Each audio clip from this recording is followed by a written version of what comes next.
Well, if you're here for the first week, we are in our Warrior series, and we've been talking about this whole idea of like being in a battle, in life. And so some of you, like with kids, you're probably like, well, I'm always in a battle, Dorian. So like Brittany and Justin, you guys are like, Dorian, we live in a battle 24/7, the baby just defines when the battle starts. 3:00 in the morning wants to start fighting, and it's like, the battle is on. I'm like half asleep. Yeah. So we know battles vary depending on people and the different stages that they're in and the different kinds of things that they're going through. And so we thought that we would talk about this idea of battles and, being strong warriors, because we got to win. We got to win as children of God. Like no matter what the battle looks like or when it happens, we have to win. When warfare comes against us, we have to figure out how we're going to allow God to take advantage of us, like run the show and really help us win the battle. And again, battles vary. There are individuals who are very young here today. And some of you all are going through battles. Some of us, like older folk, no. Some of the older folk in the room, not me. I am on the young side. Some of the old folk in the room, you're probably like, seriously, like that's not a real battle. And then some of us who are younger, we're looking at the ones who are more seasoned, and we're like, seriously, like that just seems to be reckless that you're even thinking of those kinds of things. Battles vary, and a lot of times they vary because of different kind of stages, life stages that we're in. But they're real. Battles are very real. And a lot of times we can find ourselves having battles or being in battles and looking through the lenses of a worldly perspective. When Jesus challenges us to mature ourselves or step it up a little bit and really see the battle from a more spiritual perspective, really look through the spiritual lenses and realize that God is really doing something here, possibly either with the people around you that's in the battle or with actually you. And so here's the deal. Jesus, first of all, we're going to paint this picture. He starts it off by painting a picture or helping us realize that battles from the world perspective and battles from his perspective are totally two different kinds of battles. So here's what he says in John 15, verses 18. He says, if the world hates you, know that it has hated me before it hated you. Okay? So understand from a worldly perspective, if the world hated me, the world is also going to hate you. Okay, then Paul lays it out a little bit more plain in 2 Corinthians chapter 10, verses 3 through 4. In verse 3, he says, for though we live in the world, we do not wage war as the world does. I mean, he's being very specific here. He says, we don't fight like the world fights. No, we don't do that. Verse 4, he says, the weapons we fight with are not the weapons of the world. And so put your gun away, put your knife away, put your sword away. Paul says we don't fight with those kinds of weapons, And so he says, on the contrary, they have divine power to demolish strongholds. They have divine power to demolish strongholds. So our battles are spiritual. The enemy is the devil, and we will win if we discipline ourselves by understanding the different kind of weapons that we're supposed to fight with and understanding the Spirit of God that is within us. Okay? Today, I'm going to be talking about the warrior's support. The warrior's support. So the storyline that we're going to use to support us with this title here is found in the Old Testament. So if you want to pull your Bibles out or turn your phones or iPads or whatever on and turn to the book of Exodus chapter 17, that's where we're going to be talking about and really trying to find some nuggets here on this topic of a warrior support. Every warrior needs support. So the character is the character of Moses. We've been talking about Moses for the past 2 weeks and talking about this character of Moses and how Moses went into battle and how Moses went to fight the different kinds of things that God would have him go and fight. So keep in mind, Moses was the one who sort of was at the burning bush. From when he was a child, he was really called by God. He should have been, died with the other kids that died in the Nile, but he didn't. God chose to save him, and he was able to push through. He actually lived in the home of Pharaoh, and then he ran away because he murdered a person. So he was living in the wilderness, and he's in the wilderness, hanging out in the woods, and this bush catches a fire, And in this fire, God gives him like this calling. One would call it the battle. Like, he's getting ready to go to war. Like, in other words, a calling or this thing that God has given him to do. So he's getting ready to do this thing. And he's afraid. He's afraid. He's fearful, but he leans into it and he does it. So now the children of Israel, which was the thing that he was called to do, to lead the children of Israel out of bondage, out of slavery from the Egyptians. Okay. And so now he led them into the wilderness. They're in the wilderness and they're crying out, to Moses, and they're complaining, and God is doing all kinds of miracles and providing for them over and over and over again. So they've gone through all kinds of battles. They've gone through all kinds of wars, like, just the wars of, not having food, or the wars of not having water, just the challenges of all of those different kinds of things. And God provides every single time. That's the point that we made last week.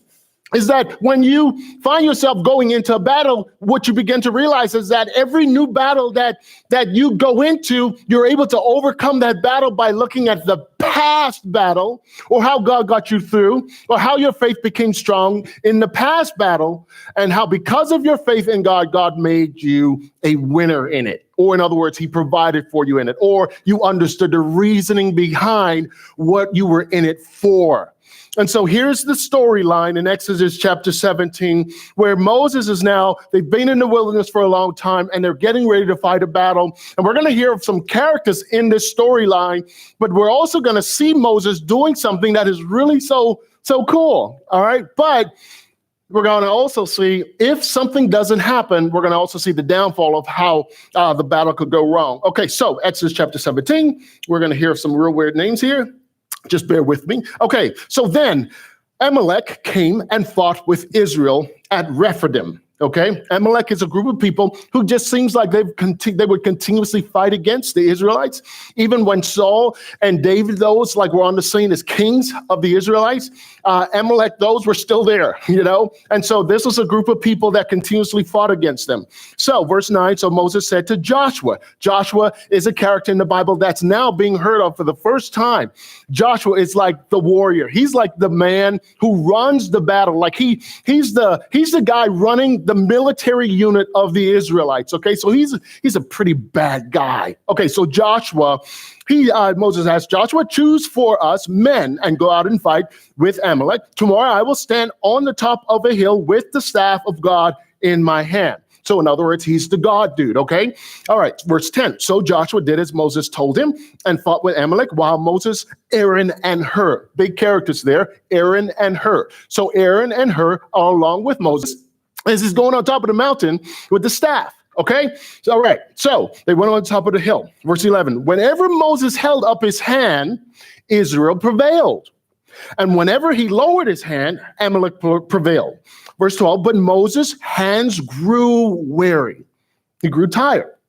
So they took a stone and they put it under him, and he sat on it while Aaron and Hur held up his hands, one on the one side and the other on the other side. So his hands were steady until the going down of the sun. So it sounds like it was a pretty long battle. Your hands would get heavy if I was to say, hold up your hands. And we're gonna pray to God. You guys ever been to church where they say, like, I do that a lot, right? Extend your hands towards me, and we're gonna pray. And I pray, right? And you're like, Lord, please let Dorian stop because my hands are getting weary, And it's like, if you put down your hands, the prayers aren't going to be answered. It's like, Lord, the prayers are just going to have to not get answered because I'm getting weary, So, Moses is getting really tired here from holding up his hands. So he's holding up his hands and he has assistance as he holds up his hand. And they're winning the battle because his hands are staying raised. And Joshua overwhelmed Amalek and his people with the sword. He won. But he won because Moses was able to keep his hands held up. So we have an identified battle, and there's an identified enemy, and there's an identified support system, which is what we're going to be talking about here today. There's an identified support system. Why is support so important for our lives, especially when we're going through battles or through storms? Well, because we all need help. We all need help in our lives. And I'm not talking about like a baby kind of help, like baby, easy, simple kind of help. I'm talking about the big kind of help.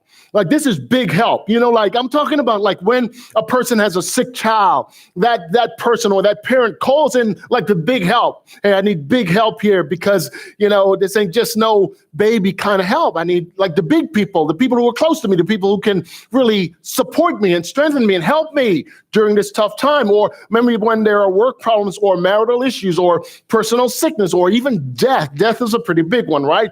Or what about a lack thereof? Like you really need big help for a lack thereof, right? Baby help don't want to be seen when you have a lack thereof. They don't call me. Please don't call my number, Big help is what is needed at that time. So here's the challenge. Who are these people that help us when we're going through big stuff, like big stuff in life, okay? All right, so what I'm going to do is I'm going to identify some things that we should look for when we're looking for these kinds of people. In other words, the people that come alongside you during the big ones. And also, let me sort of, give you a heads up, okay? This is usually a pretty challenging, topic on area because, like, how do we hone in on who are the most important people in our lives? Like some of us would immediately say, well, my family is the big one. They're the big ones. Well, I'm going to be pointing out some points here that may clash with some of that kind of stuff, And so this is a big deal. What I'm challenging you on is honing in on who are the important people in your life for the big stuff that you'll go through in life. So let's hone in on the first kind of thing that's going to help you hone in on who those people are. All right. You ready for it? Okay, here it is. You're going to write it down, right? Yeah, I'm going to write it in my mind, Doran. Yeah, whatever. You're going to forget by tomorrow, okay? Okay, so you're going to write it down. Okay, here's the first one. These people are people who have God in their lives. I know you were looking for a bigger one. I know it's not that big. But that's really it. These are people who have God in their lives. Okay, this is a big point here, so I got to really push through this, okay? We are going to have a lot of people in our lives, but people fall into different levels of relationship or categories in our lives. They just do, Okay, so I'm going to identify 3 different groups here. First group I'm going to identify are the people in the far level. The people in the far level are those who we know, but we have no invested relationship with them. These are people we may have met maybe one time and we see them every now and then, or these are people we may need to.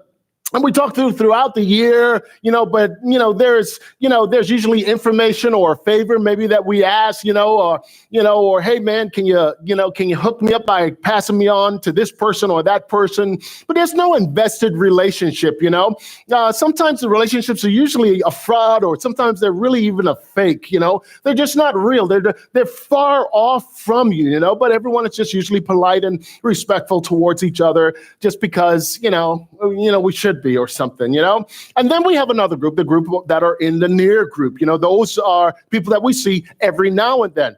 These are people we smile with and we're respectful to. We see them at work and we see them here at church. There are neighbors and, there's some family members also, but they are the people in the near category. We see them maybe on a weekly basis, maybe twice a month or something, but they're in the near category, okay? And then we have the people in the here category. All right. Those are the people that we want to talk about here. Those are the people who are close to us and who know us well. They're close to us and they know us well. These are people who we share deep stuff with. These are people who we laugh and we cry and we socialize and we process things with. We also get angry with these people and frustrated with these people and we disagree with these people, but we also forgive these people over time. These are family members. These are high school friends. These are college friends. These are past work colleagues that fall into this group. These people have your back. These are people that should have your back. Okay, so for the people in the here level of relationship, do these people have God in their lives? That's what I'm asking you. So do these people have God in their lives? So again, these are people that you're going to know from those different spaces, high school, college, work, all those different family members. But again, now I'm asking you a very straight, forward question, hitting you right in the face. Do they have God in their lives? Because if they don't, now what you're having to do is you're having to sort of pick them up and maybe put them in the near category and again, hone in and really define who the people are that are really close to you. Because again, these are the people, don't forget, that you're going to be depending on when you're having crazy tough times, when things are really hard. I mean, keep in mind now, this topic, one may say it's a pretty easy topic, right? Easy to talk about and all that kind of stuff, but it really isn't. This is a tough one. Because even for me, as I prepared this message, I even had to think about who are the people that are really near, and dear to me. Like the people that are in my life that I really depend on from a God perspective. Like I got some folk who are like right around me too now. They ain't got Jesus in them though.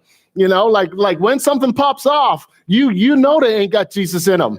Because they do some really serious stuff. They say some really serious stuff. They ain't got Jesus in them by the time they finish talking, And so again, this is where we're being challenged here because, what God is saying to us is, look, man, you gotta be consistent across the board. If you're going to be a Christ follower and walk with God on a Sunday basis and learn about how to grow into your maturity, you can't roll on Monday or even on Sunday at lunchtime and hang out with family members. Yeah, there's nothing wrong with hanging out with family members. But again, the ones who are really, really close to you, you can't bring them close to you in your stuff and try to think that they're going to be able to help you overcome whatever it is that you're going through. Again, our battle is a spiritual battle. Keep that in mind. This is what Paul says. We don't fight like people of the world. Okay, let me keep on going. I'm going to run out of time. Okay, so Paul talks a lot about this, and we're going to hone in on a very controversial verse here that, again, is going to talk about this. Okay, here it is. Those of you who are dating, oh, Lord, this is a tough one. So those of you who are dating someone who ain't got Jesus in him, or he faking the funk and saying he got Jesus, but he ain't got Jesus, or she got Jesus and she ain't got Jesus. Okay, Paul clears it up for you, okay? But I'm going to talk a little bit about and go a little deeper there because it's just not about dating. It's about relationship, okay? Okay, here's what it says. 2 Corinthians 6:14. Those of you who know the Bible probably know what that verse says because I said it, right? Verse 14, do not be unequally yoked with unbelievers. Who? You're feeling like, oh, Lord, why did he have to go there? All right. For what partnership has righteousness with lawlessness? Or what fellowship has light with darkness? Man, it got quiet in here really quick. All right, let me keep on going. Oh, what accord has Christ with Belial? Or what portion does a believer share with an unbeliever? What agreement has the temple of God with idols? For we are the temple of the living God. Pretty clear. Now, a lot of times, many times, most of the times, we usually use this text from a relational perspective. Like, a lot of marital counselors will use this text, and even when people are dating and they feel like they're dating someone who isn't saved, they feel like, well, I don't think I should date that person because, of what the Bible, says. Okay, let me make some important points here. Paul is talking about relationships. Whether you want to go down the path of marital relationships or just friendships, Paul is talking about relationships. It doesn't matter if Paul is talking about marriage or close friendships. He simply says, don't do it. He says, it ain't wise, don't do it. Now, here's the other thing. We don't hear anything. There's no, like you'll hear some people talk about, it's a sin if you marry someone that is unequally yoked to you, or it's a sin if you hang out with people that are unequally. I didn't see anything about a sin. Paul just says, don't do it. He simply says, don't do it. We made a commitment to be a part of the Jesus camp, totally committed and totally invested. This is why this is so important. In college, I tried to sign up for a fraternity. Okay, it was a preacher's fraternity, and like on the second night of the preacher's fraternity, we had to do the Greek alphabet. Because preachers should know the Greek alphabet. And I was young, I was in college, and the second night they take us up to this room and blindfold us, and they had us bend over. And so I'm like, why are we bending over? What are we bending over for? And so we bent over, and this guy messed up on the alphabet that was down in line, and all I heard was "plop," and I'm like, "What is that sound?" and so he said, "You mess up again. All you guys are gonna get it." And one of the other guys messed up, and all I heard was "pop" on my booty. I was like, "No, he did not just spank my booty." that dude whooped my booty. And that next day they had to come looking for me. I was like, I'm out. I am out. Ain't nobody gonna be whooping on my booty, you know? So I rolled out of there. But here's the thing that I learned about for sororities and fraternities, okay? Like, you can't like be in a fraternity or sorority and then placate them and like go sign on and do the stuff that the other fraternity and the other sorority signed on for. It doesn't work like that. I mean, when you join a fraternity and a sorority, like, you joined a group. You're committed to the group. You're committed to the group. You're committed to the group's rules and how that group functions and how they work. That's how it works, but that's pretty much how it works in life. When you sign on to a job, you sign on for the way the job works. You sign on for like the expectations of the job and how the rules and all of the things that come along with the job. You don't go placate the job and go work at another job and share the stuff from the first job with the second job. It just doesn't work like that. I mean, I don't understand it. It's like, for us who are children of God, we're the only ones in the camp where we feel like we could cheat and like say, well, I'm in the Jesus camp, but I'm going to go ahead and just, go on, give on in and do some of the stuff of the worldly stuff. And that's tough, right? Because the worldly stuff, there is a fun element to the worldly stuff. There's like enjoyment in the worldly stuff, man. It's Friday night. I want to get down. It's Friday night. I want to have me a little drink, cocktail, Now, here's what's interesting about all of that. Paul would say, hey, manage yourself. It's interesting how Paul doesn't say, no, you're a child of God. You can't drink a daggone drink. Don't drink it. But it definitely is unwise if you drink a whole bunch of them. I mean, he's pretty much realistic. I mean, Jesus doesn't put like crazy stuff on us. He says, hey, man, I think sex is good. Go on and have some. In marriage, though, and even in marriage, be appropriate. Like, don't disrespect your mate. I mean, again, these aren't hard rules. Jesus knows that we live in a world that has all kinds of enjoyment. But what the Bible does and what Jesus does is he lays out a really cool guideline. You're free. Yes, you are. But you got to have some walls as to how you live around. You got to be able to manage your flesh. You can't get out of control, So Paul lays out here, he says, man, be totally committed to God. And if you're going to be totally committed to God, why in the world would you allow people close to you, don't forget close to you, because we all got crazy cousins and families, right? But we're talking about the people that are close to us. Why in the world, if you're going to grow into your maturity in Christ, why in the world, if you're going to invest your time, get up every Sunday, go to classes and learn about who Jesus Christ is and become more persevering and more patient and manage your money better, why in the world are you going to allow people who don't do those things or who don't believe in those kinds of things to be near, like close to you? You're taking a major risk. He's like, hey, God, I'm fighting a battle. I need the people close to me to hold up my hands. Here they are. Where they at? Come on, guys, you're close to me. Where you at? They're up there. Mark chapter 8, verses 34 says, if anyone would come after me, let him deny himself and take up his cross and follow me. Jesus pretty much laid it out. That is majorly sacrificial.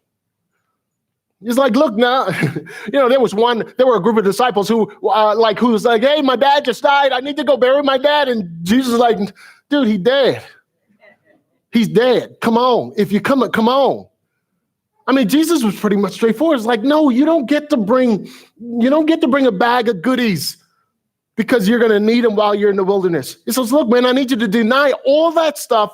Take up your cross and follow me. That's all I need you to get. Get the cross. Let's go. It's major. Again, why are you allowing people who are near to you, like close to you, to bring the baggy bundle? No, man, I need my 50-inch. Dude, I'm going to need that. I need my house. I need my kids. Like, Jesus, I'll do whatever it is that you want me to do, but I need this stuff. We start negotiating with God, and this is real deal stuff. It's hard, right? Because I'm going to tell you, The men went out in the woods the other day, okay? And they wanted to stay overnight. They did. They stayed overnight. And all I was thinking was, look, man, I need air conditioning. You know? I mean, I love bonding with y'all guys. I love y'all guys. But y'all want me to stay out in the woods? It's going to be hot and sticky. I already did a mission trip earlier this summer. Jesus does not expect anything more of me. I'll meet with y'all until 10 o'clock. I'm going home. You know, so it's real deal stuff. We love worldly stuff. We get attracted. We're attached because, it feels good. Feels like it's needed, But Jesus says, no, man, when you start going through warfare and some serious stuff, here's the deal. You don't get to bring all that stuff. I need you to leave everything you got, because when you're going through warfare, there may be times where I just need you to get on your knees and just forget everything and just hone in on me. This is why, like fasting, like when someone fasts, like fasting is all about like you're moving away from everything. You're moving towards God. Like how cool would it be if like we saw scriptures in the Bible and said, and they fasted and they took all of the ribs and the pork chops and everything with them as they fasted and they focused on God. Dude, I am not going to be focusing on God. I'm going to be eating me some meat, But I mean, that's why it's like, no, man, you got to move away from all of those kinds of things, because I need your body to be disciplined. I need you to submit it, and I need you to hone in on who I am and what I am and what I need you to do. There are times when we're going to go through tough stuff, and we're going to need people in the here to support us. We're going to need them to step it up. I mean, we're going to need to like say to him, like, hey, I'm going through a tough time. You're the person in the here arena that I need. Like in this week or in this next 2 weeks, I'm going through warfare and I need you to pray for me every night. Every night, I need you to pray for me for 1 week, 2 weeks, because I need to overcome this thing that I'm going through. We don't do that stuff. You know what we say? Hey, keep me in prayer. I mean, how casual is that? I mean, we even identify and we hone in and we say, hey, I'm going through this tough time. I'm doing this, I'm doing that. But we never identify and hone in on what kind of help that we need from the people that are right here with us. We never talk about that stuff when we should. Why would we be that casual? I'm going through a tough time. I need you to pray for me. I need you to fast with me. I need you right now in my life. Defining moment. Usually tough times, warfare, battles, they're defining moments. You guys know the defining moments in your life. You all know what they are. Tough time with a kid, you know the defining moment. Tough time in your marriage, you know the defining moment. Health issues, you know the defining moment that you had in your life. My question is, who were the people in the here that were near you that helped you during that tough time? Here's the deal. People who don't know Jesus, they won't know that it's time to check in. And they also won't know what to do when you're going through a battle. This is why it's so important that God is a part of whomever those people's lives are. It's got to be. I know that's a tough one, right? Because I'm challenging you to really define and maybe even set some boundaries with the people who you do life with. And the people you consider to be in the here world, My last point was going to be people who live with God, who live with good, godly character, behavior, and morals. Now I'm digging in even more, because you're going to say, well, Dorian, those people have God. They have God in their lives. Dorian, the people in the here, they have God in their lives. So they're good. Yeah, now I'm going to challenge you. I'm going to say, yeah, good, godly morals, behavior, character. Do they have it? Behavior, what comes out of them? Character, morals. Now I'm talking about what comes out of them. What's their temperament like? Because again, you work hard to keep your temperament in a good place. Not because like, I just need to keep I need to manage my flesh. Yoga says that I need to breathe, and do moves when I'm stressed. No, you don't do that because of yoga. You do it because of scripture. I'm more patient. I'm more compassionate. I'm more faithful. You don't do it because of worldly stuff. You do it because of what God wants you to do. And so again, now it's challenging you as to how you live your life and how other people live theirs. Temperament, attitude, mindset, heart. Once you bring these kind of, characteristics and behaviors and morals out, this is the kind of stuff that's going to really challenge you as to, do I have the right kind of people around me? Are they trustworthy? Are they respectful? Are they compassionate? Are they forgiving, caring, fair, kind? I mean, what are they like? I mean, you know what they are. You know who they are. In fact, there's this saying, so maybe you might not see the characteristic like playing out from them towards you, right? So maybe you see the characteristic playing out from them towards another person. And so a lot of times it's like they're unforgiving or they're harsh, like they're using harsh word and they're mean. And so they're doing it like to the other person. Now, my mama done told me, this is what my mama done told me. She must have learned it from her mama. My mama done told me that what you see will eventually come around to you. That's what my mama told me. Now, let me tell you what has played out in my life because of my knucklehead self not listening to my mama. And so what has played out in my life is my knucklehead self then said, nah, mama, just leave that alone. That's just a bunch of old rubbish. And I just kept on pushing. And the behavior that I saw in the character that I was talking about that was not good eventually came around to me. Well, what God was showing me was insight, giving me, like, Dorian, have awareness. Dorian, this stuff is going to come out and it's going to come out on you. Just give it time. But now you have the ability to set some healthy boundaries to whereas none of that mess could get on you. And so we're talking about setting healthy boundaries with people who are here right around you, but who aren't living a godly way of living. Again, God would say, man, be strong, be bold, put that stuff in order, put it in check. Because if you don't, it's going to get on you. It's going to get on you. And I'm telling you, what I've learned in life is that it usually does. Usually does. Here's what Ephesians 4:1-6 says. Walk in a manner worthy of the calling to which you have been called, with all humility and gentleness and patience, bearing with one another in love, eager to maintain the unity of the Spirit in the bond of peace. It's laying it out to us. Why are we doing this stuff? Because I want to be better. I want to be better. And if I'm going to be better, I'm going to bring people around me who are going to make me better. They're going to press in on me when they see stuff that shouldn't be in me. They're going to challenge me when I need to be challenged. They're going to push me when I need to be pushed. They're also going to love me when I need to be loved. They're going to forgive me when I need to be forgiven. That's the people right around me. And here's the deal. The people right around me, guess what else? It's not a whole bunch of people. They're not a lot. Why isn't it a lot? Because everybody just don't get it. Everyone is just not there. That level of maturity, And so it's a very small group of people. Here's what the text says. Whenever Moses held up his hand, Israel prevailed. And whenever he lowered his hand, Amalek prevailed. But Moses' hands grew weary, so they took a stone and they put it under him, and he sat on it.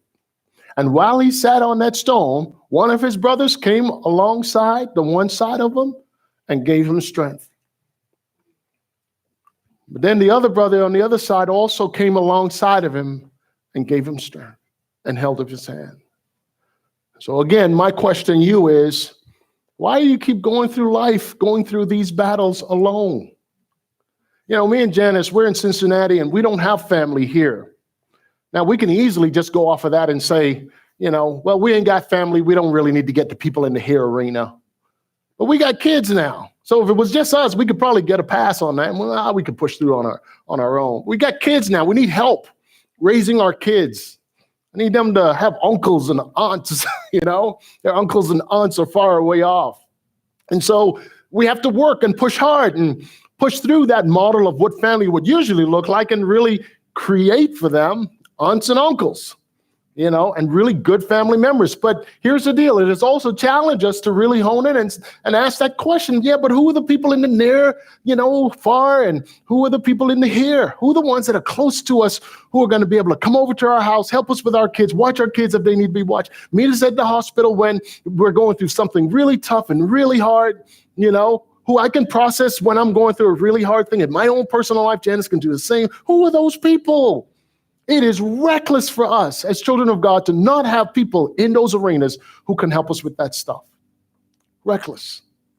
And so this is a message that's really challenging you, not just in the now, but my hope is that this week you really go home and really think about what that really looks like for you and for your family. I really am challenging you to really think about, who are those special people that are in your life? And we're not going to just identify who they are and say, okay, we got them. No, guess what we're going to do? We're going to call attention to them. We're going to invite them over to our house. We're going to have a special hangout meeting with them, and we're going to let them know you're special to us. You're special to us. You're special to our family. You're special to me. We need you. I need you. I need you.